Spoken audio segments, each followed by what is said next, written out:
Hi, my name's Phil. I like talking about politics, and it's happened again. Happened again. Another example of how Brexit isn't just a really, really bad idea, but it's a really, really bad idea that we are not even handling with the most basic level of competence. The government are having to reopen one of its post-Brexit trade deals because they didn't read it properly. Actually, they're probably going to have to do this for a few. See, they missed something really rather important. But first, if you'd like to be notified of daily news and politics, please subscribe to the channel and click the bell notification icon. So whenever I get the gammons trying to tell me about all the great trade deals we've signed since Brexit, they go, look, Phil, there's a massive list. It's in the Express. Is it? Bless. See, I have to point out a couple of things. One, we haven't actually signed a single trade deal or agreement or whatever you want to call it that is better than the one we had with the same country as EU members. And quite a few of them are worse, but not one of them is better. Liz Truss has not been able to stand up in Parliament and answer this question. Point to me a single line that is better for us than we had in the EU. She's been asked, she hasn't been able to answer. Second thing I have to point out is we've only actually really signed 3 trade deals. We've got Japan, the EU, of course, and I suppose soon Australia. The rest are essentially copied and pasted from what the EU negotiated. And it's that second one that has provided the vast majority of our so-called Brexit trade deals and provided the latest Brexit cock-up here. Because like lazy students, Liz Truss has just been copy-pasting trade deals and claiming it as her own work. But a bit of a mess has been made with the agreement with Ukraine. See, I can speak from experience here, not with Ukraine, but with lazy students. See, when you've got students who just copy and paste work, they tend not to read it through properly. It's not just that they can't be bothered to do the work themselves, so they get something, but they at least familiarise themselves. They're that lazy, they don't even do that. Many's the time I've said to a student, is this really your work? Yeah, of course it is. All right, explain to me what that word means then. That word that you wrote down. Oh, you don't know? It's not your work, is it? Or explain a passage in their work. What does this mean then? Oh, I don't know. No, you don't, do you? Well, Truss's team has done the same things. They've got the same problem.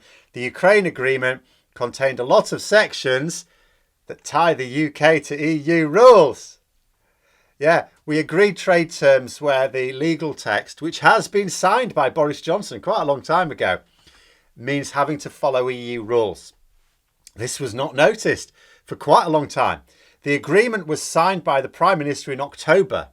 Someone finally spotted it around February or March time when trade officials had to read it through in order to advise businesses on how they could deal with Ukraine. Is this normal?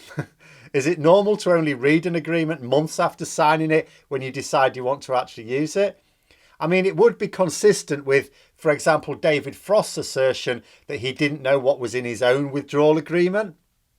Of course, there was nowhere to copy-paste that particular one because no country in the world has been mad enough to write a treaty which raises trade barriers with their most important markets. Typically, in the past, when you wanted to raise trade barriers with your neighbours, you went to war with them. But normal or not, and I strongly suspect not, that's what we did. Copied and pasted an agreement and nobody read it.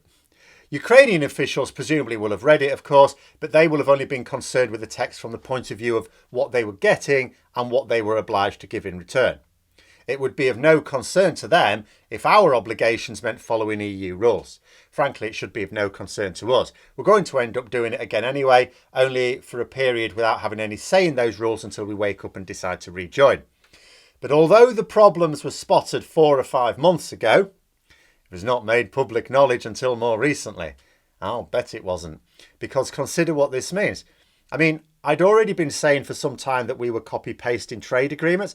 I wasn't saying that as a form of hyperbole to make light of the fact we were supposedly agreeing dozens of new trade agreements in a process that normally takes years in a matter of months, sometimes even weeks.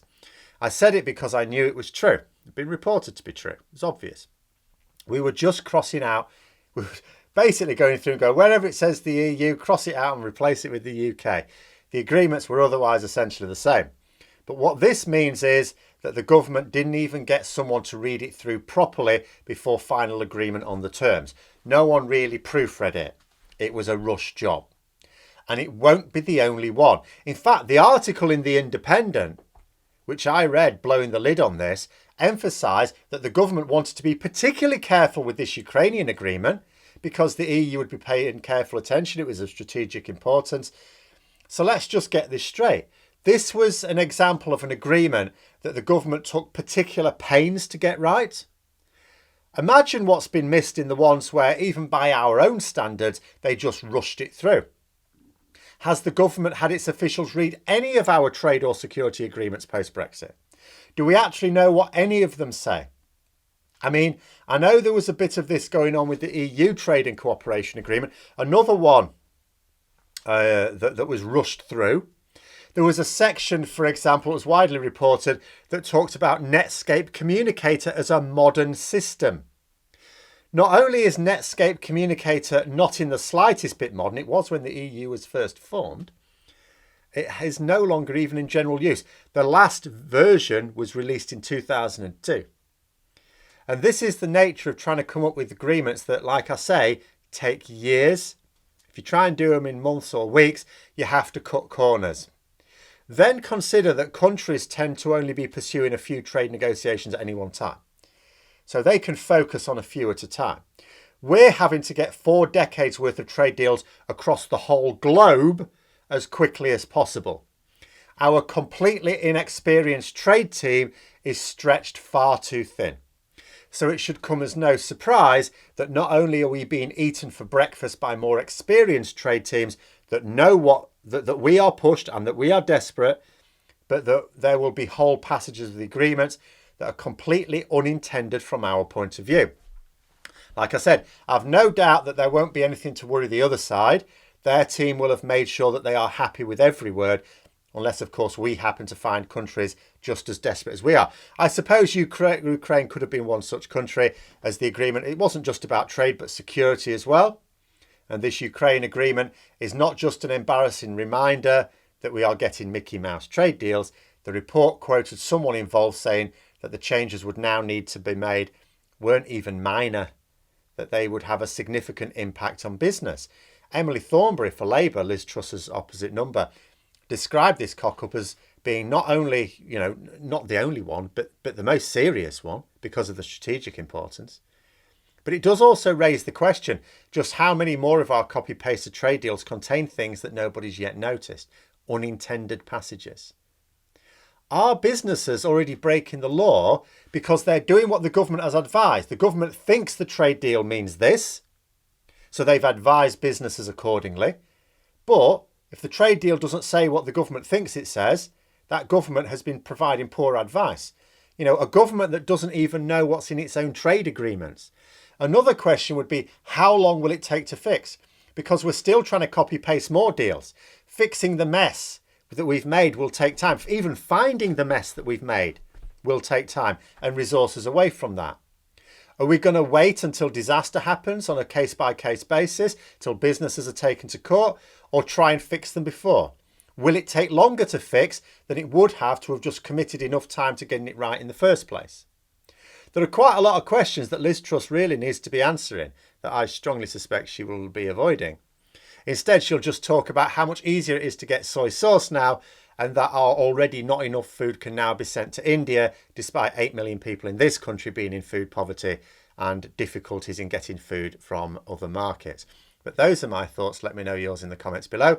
Hope you found the video interesting. If you did, don't forget to click the like button. And if you'd like to support the channel further, please also click the Patreon link for details. And until next time, I'll see you later.